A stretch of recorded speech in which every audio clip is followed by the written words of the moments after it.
What's up everyone and welcome back. In today's video I'm revealing exactly how you can 10x your Supabase database by seamlessly integrating it with powerful N8N agents and automations. We're going to be diving deep but keeping it very simple by exploring 3 practical no-code methods to boost your database efficiency.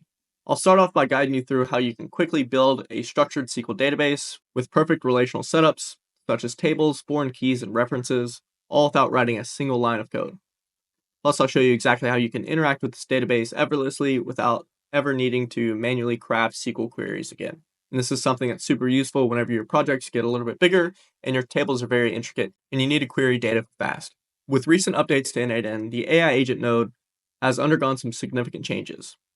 While just a month ago, you could probably set an AI agent to different settings such as a SQL agent and be able to query your database that way. However, after this version, the AI agent node currently does not have any agent types anymore.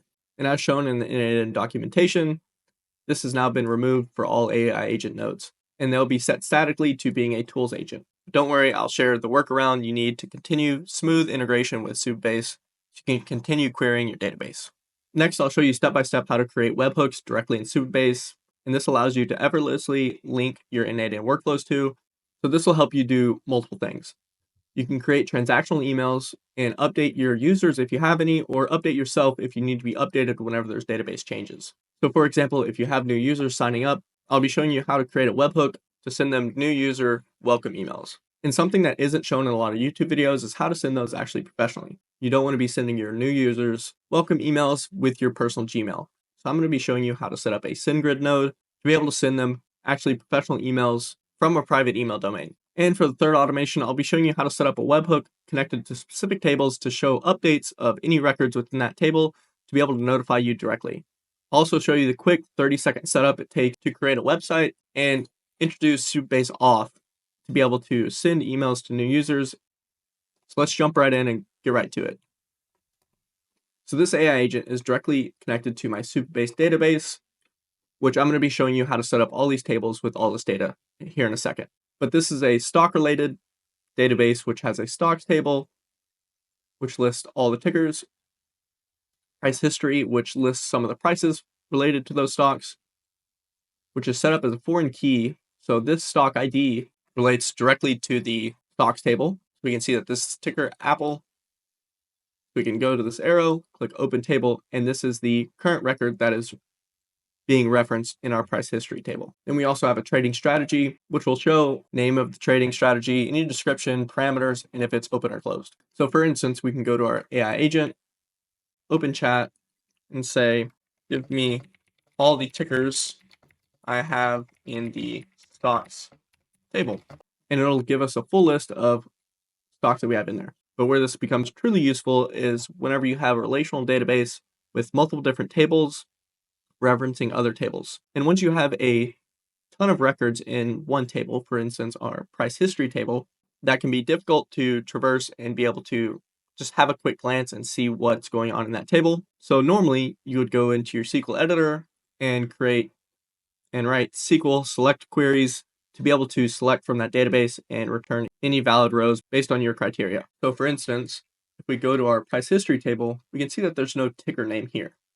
It's only done by stock ID. So we don't know just by looking at this table what stock this record is referring to. However, since it is a relational database, we can go to our AI agent and simply ask, get the stock ID from the stocks table for Apple and find the most recent price history record.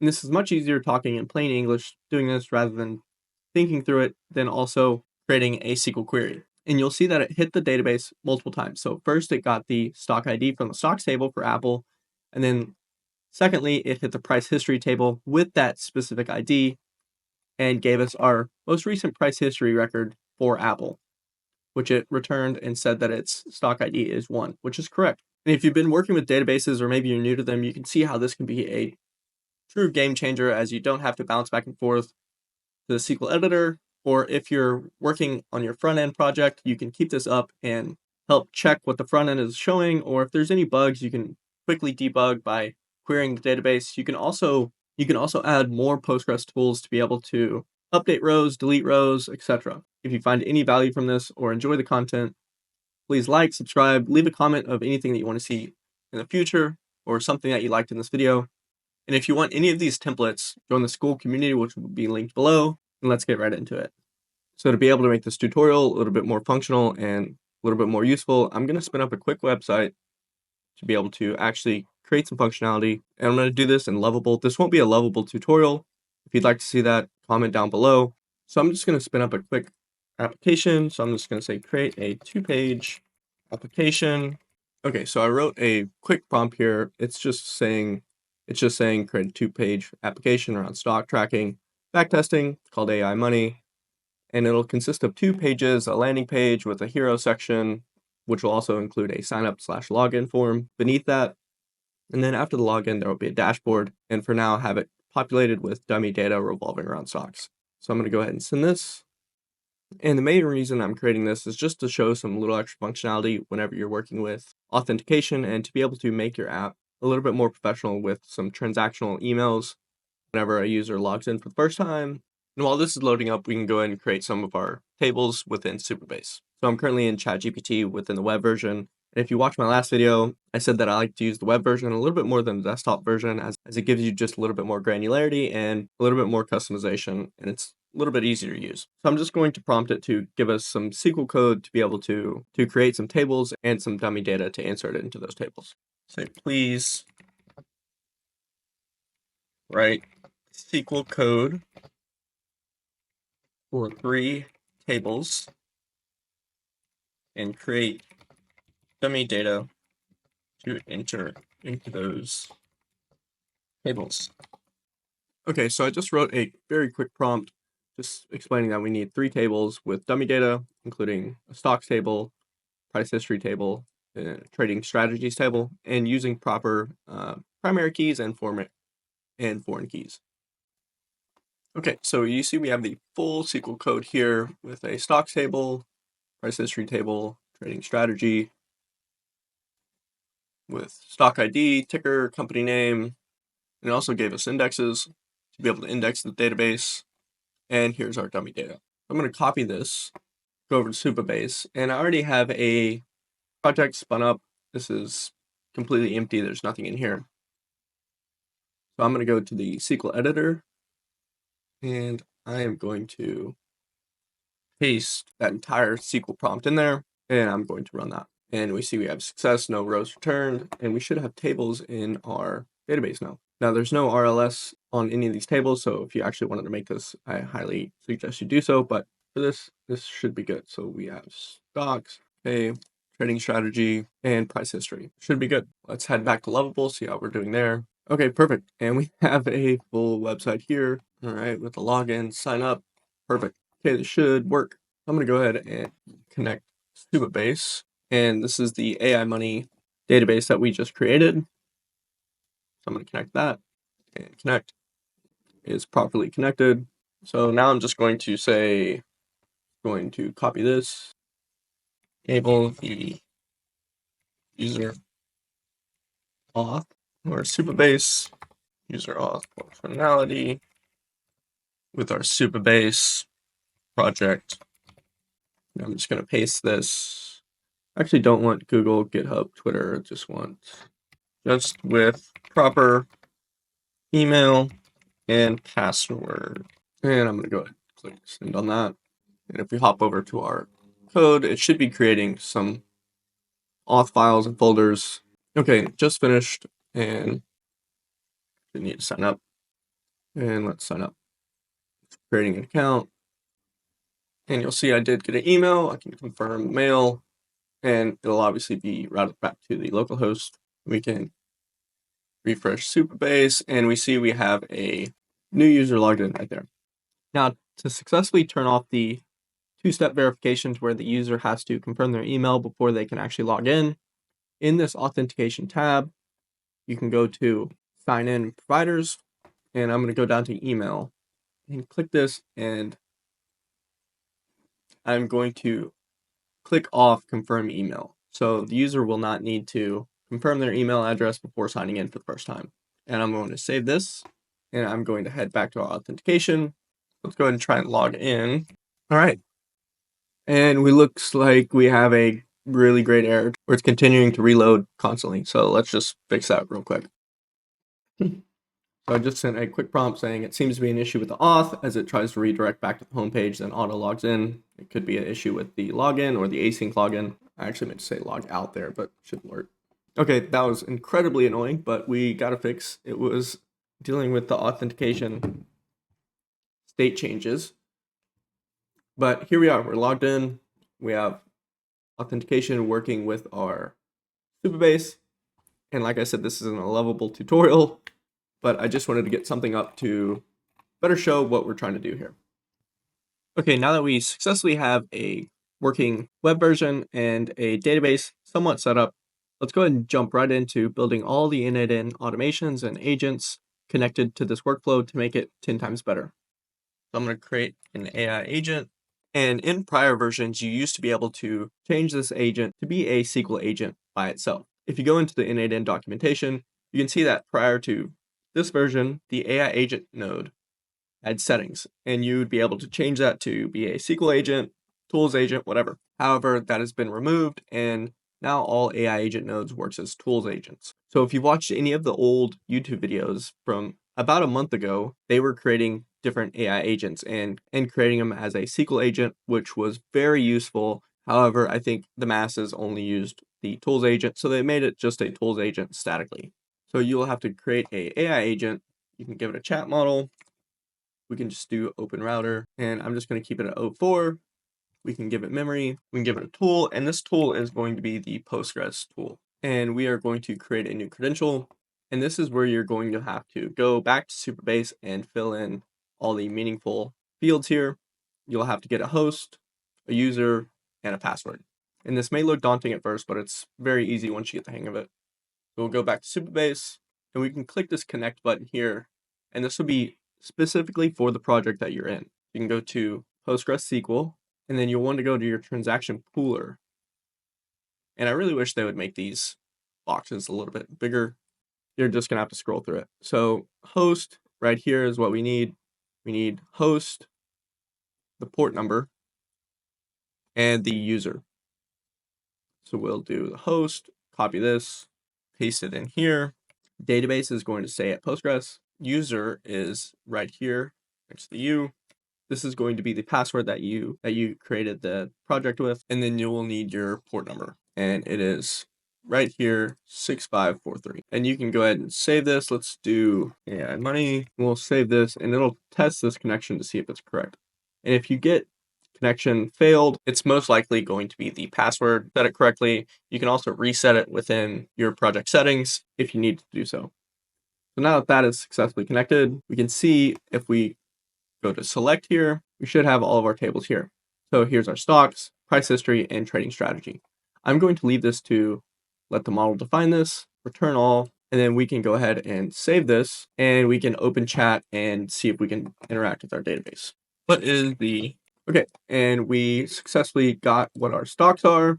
So with this AI agent, you'll be able to make multiple different queries to the database, and it will be able to figure out which tables are referencing which based on some of the foreign key relationships. And I want you to remember that this is done without any system prompt in here and without this being a true query node. To make this truly robust where you can speak with it freely and in natural language, you can add system prompts and give it all your table definitions or what your table contain or what they're for, and it will make the entire process completely seamless, and you can speak with it in natural language and the queries and everything will work. But to show you what it can do still with zero prompting, it's still pretty amazing.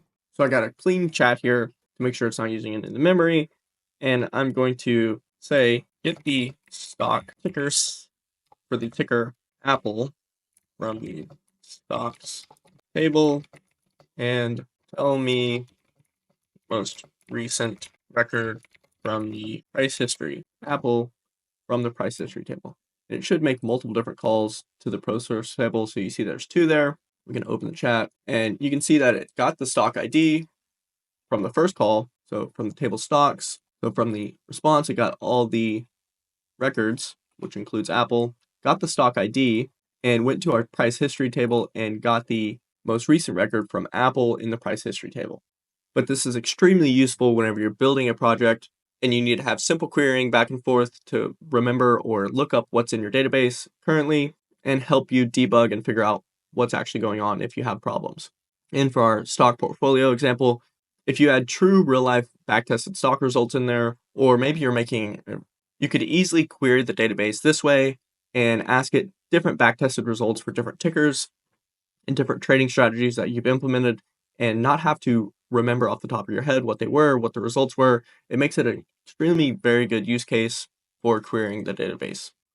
So continuing on with our Supabase N8N connections, for building a real production app, I think it's extremely useful to be notified whenever you have a new sign up and to make your app just a little bit more professional and sending an automated email whenever you have a new user signing in. So to be able to do that, we're going to have a webhook. We're going to change this to post, and we're going to change the path to new user. And we're going to copy the test URL here and head back to Supabase.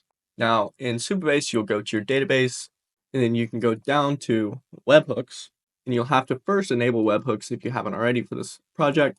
And once that's successfully enabled, you'll have another tab here called webhooks, and you can create a new webhook. We'll call this new user. And for tables, we're going to go to auth users, and any insert on the users table will signify that we have a new user that just logged in. And we're just going to keep this at HTTP requests. We're going to keep this at post, and we're going to copy that test URL in there. And for HTTP headers and parameters, we don't need either of these. And we can go ahead and create this webhook. Okay, so full disclosure, I moved this project out of Lovable and into a GitHub repo to be able to actually make it work properly. The auth handling within Lovable was just trash, and I didn't really feel like going rounds and rounds with Lovable. I'm first going to delete my user so I can re-sign in again, delete, just so I'm not using a bunch of different emails. Let's sign up. And before we do this, let's go ahead and test this workflow. So it's listening, and let's sign up. Okay, and that worked. And this is all the data we got from our user login. Let's go ahead and pin this data. And to make this truly professional, I see a bunch of N8N tutorials only using Gmail, which is great. And it's perfect for if you're only using N8N for personal use and sending emails to yourself or someone that you know. However, the problem becomes whenever you actually have a production app, you're not going to be wanting to send emails to your customers with your personal email or your personal Gmail, as it doesn't look that professional and it doesn't really build that trust that somebody has that this is actually a real project. So to be able to do this, I'm going to use SendGrid to be able to use personal emails. Now, this will not be a SendGrid tutorial. If you want to see that, leave it in the comments below and I can totally do that for you. However, I'm just going to be showing you how to set up the SendGrid node and how to set up to successfully email those clients. So this is the SendGrid landing page. You will need to create an account and connect a private email, and that will require you to upload some DNS records to your private email hosting registrar. And however you do that is completely up to you. I've used Namecheap for this, and it's fairly easy. If you've never updated DNS records or you have limited exposure, it may seem daunting at first and it's not quite intuitive, but just follow the instructions step by step and it should be pretty easy. I will say there is a key important thing to note that with SendGrid, it will give you DNS records with the URL completely intact, and you'll need to only create the DNS records without the front part of the URL. I'm just going to sign in as I already have an account. So to be able to do this and make it truly professional, you want to go to the email API and then go to dynamic templates and then create a dynamic template and give it a name. Let's go AI money, new user. Great. Let's go in here and add a version. And the good thing about SendGrid is you can have a bunch of different templates that are already kind of professional looking. We're going to use one here and we'll just scroll through. Here's a welcome one. We'll just select here and we'll just use this. As I said, this isn't going to be a SendGrid tutorial. The cool thing with SendGrid and N8N is you can use dynamic fields to be passed on within the email. So let's create one here and put name in here. Save that. And I'm going to change the subject to thanks for joining us at AI Money and save. And then I'm going to go back out and I'm going to copy this ID. We'll go back to N8N and we can click SendGrid and we can click send an email. And to create a credential, you'll just need the API key from SendGrid. Go back to SendGrid and go to settings, API keys, create new API key, call this N8N Cloud and create. And I'm not going to show my API key here. However, this will only be shown to you once, so copy it and go directly in N8N to create it. We'll paste it here, save, and it should test successfully. We're good to go. And you'll want to fill out these fields just as you would sending any other email. And for recipient email, this is where we're going to include the new user login. So we'll scroll down, get the email that we were returned, and here's where we'll use the dynamic template. And then we can paste that user ID, or we can just have the template name. And then here's where you'll pass in your dynamic template fields. So you'll put in name, as that's what we included as our dynamic template field. And then we didn't include a name section for our login, so we'll just keep this as the email.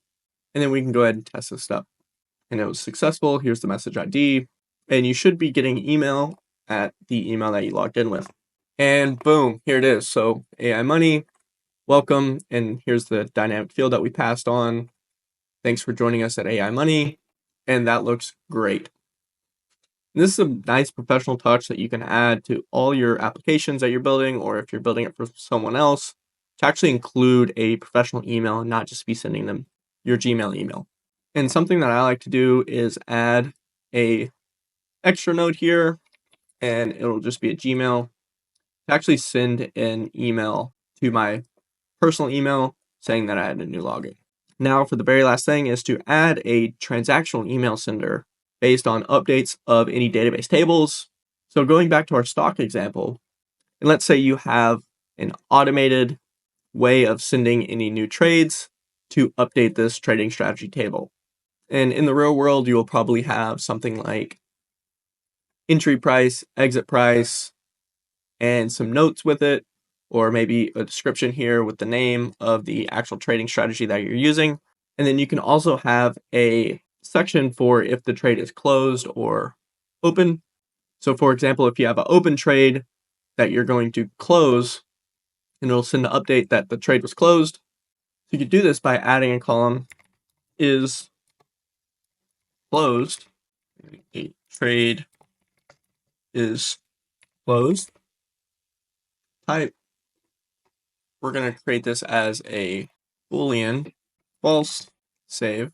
And you see that all these trades are currently in the open position, that they're open trades. And anytime this column is flipped to true, that means the trade has actually been closed. So maybe there's a world where you want to be updated every time a trade has been closed. So to do this, it's going to be very similar to how we set up the new user webhook. However, we're just going to, instead of using an insert, we're going to use an update. Let's go back to database. Let's go to webhooks. Webhooks, create a new webhook. Name, closed, trade. We'll go to table. And we'll scroll down to our table here. Should be public trading strategy. And update. You'll see that this is any update operation of any column in the table. And this is a pretty simple way of doing this. You could also get more intricate, but this should be pretty good for now. We'll want to go back to N8N and set up our webhook. Save, and then set up another webhook trigger. And we'll want to do closed trade. We'll change this to post, save this, and we'll copy this URL, go back to Supabase, and insert it here, and create webhook. And so now we see we have a new webhook called close trade that's looking at this trading strategy table on any update event. So we can go ahead and test this workflow, and it'll be listening. Didn't set up this Gmail, so we'll have to delete that. I'll delete that. Let's test this workflow. So it'll be listening to us. Go back to our table editor and edit row. Let's change this to true. Okay. And we can see that there was a new update to our trading strategy table, and is closed is now true. And we will just send a Gmail to ourselves. Send a message, send to new trade has been closed. And then we can add this trade and the description. And now we can save this, and anytime a trade is being flipped to closed, now we'll get a new update to ourselves. And that's it for today's video. I really wanted to make this video as there's a ton more that you can do with Supabase and just a way to show how you can connect Supabase with N8N, and it's not as daunting as you may seem. And running a full stack application in Supabase or any Postgres database can really be enhanced by using N8N automations and N8N agents. And this is truly just the tip of the iceberg of what you can do. There's so many different things if you include customizations and different things. So if you got any value from this, like, subscribe, and join this cool community, which will be linked below. Drop a comment and tell me what you want to see. And until then, see you guys.